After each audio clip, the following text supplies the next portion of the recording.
తెలంగాణలో పాలిటెక్నిక్ విద్యార్థుల ఆందోళనలు రోజురోజుకి ఉధృతమవుతున్నాయి. ప్రభుత్వం తీసుకువచ్చిన జీవో 97ను తక్షణమే రద్దు చేయాలని డిమాండ్ చేస్తూ గత 10 రోజులుగా విద్యార్థులు రాష్ట్ర వ్యాప్తంగా ధర్నాలు నిర్వహిస్తున్నారు.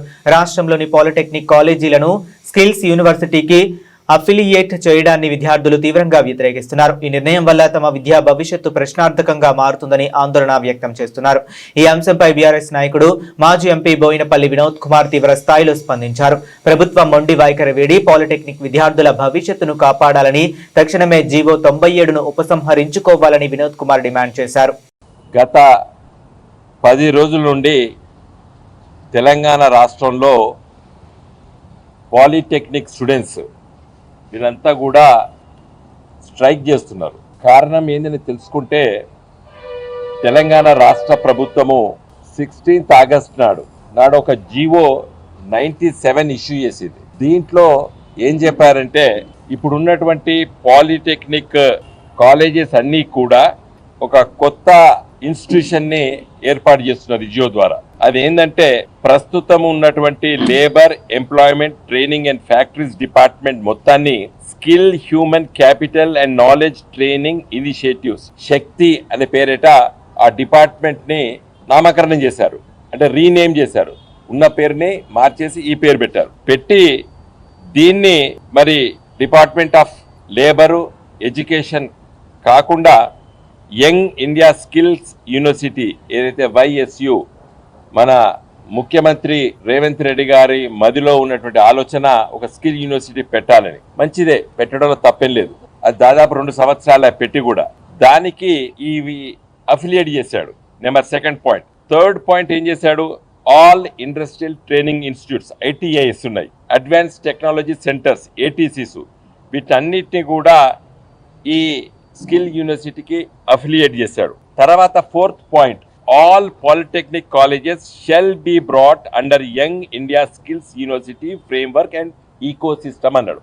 ఈ 4th పాయింట్ కి మాత్రమే ఈ విద్యార్థులందరూ కూడా ఆబ్జెక్ట్ చేస్తున్నారు. ఈ 3 నువ్వు ITSని, అడ్వాన్స్ స్కిల్ సెంటర్స్ని స్కిల్ యూనివర్సిటీకి పరిధిలో తెచ్చుకున్నా మాకేం అభ్యంతరం లేదు.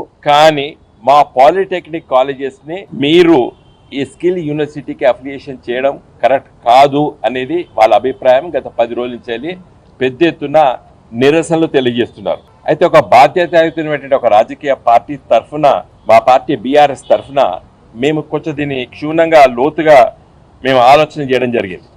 ఈ జీవో మొత్తంలో మళ్ళీ ఏం చెప్తాడు, young India skills university act 2024ను, తెలంగాణ ఎడ్యుకేషన్ యాక్ట్ 1982, ఈ రెండింటిని కూడా ఏమైనా అమెండ్మెంట్ చేయాలన్నా లేదా కొత్త చట్టాలు తీసుకురావాలన్నా మీరు ఆలోచన చేయమని చెప్పి చీఫ్ సెక్రటరీ గారు ఇచ్చినటువంటి జీవో ఇది. స్కిల్ యూనివర్సిటీ అంటే ఏంది అనేది మళ్ళీ లోతుగా నేను పరిశీలించడం జరిగింది. గెజిట్ పబ్లికేషన్ ఎప్పుడు వచ్చింది? ఇది ఆగస్ట్ 14, అంటే ఖచ్చితంగా 2 సంవత్సరాల క్రితం, 2024 ఆగస్ట్ 14 నాడు 2 సంవత్సరాల క్రితము స్కిల్ యూనివర్సిటీ మన రాష్ట్ర శాసనసభ చట్టం ద్వారా ఏర్పడ్డది. ఈ స్కిల్ యూనివర్సిటీ మొత్తం గెజిట్ మొత్తం ఈ జీవోస్ అన్ని ఈ చట్టంలో ఉన్నటువంటి అవన్నీ కూడా చూడడం జరిగింది. అయితే ఈ స్కిల్ యూనివర్సిటీ చట్టం బానే ఉంది, కానీ ఈ యూనివర్సిటీకి కేంద్ర ప్రభుత్వం UGC ఏదైతే దాన్ని రికగ్నైజేషన్ చేసిందో అది 19th నవంబర్ 24 నాడు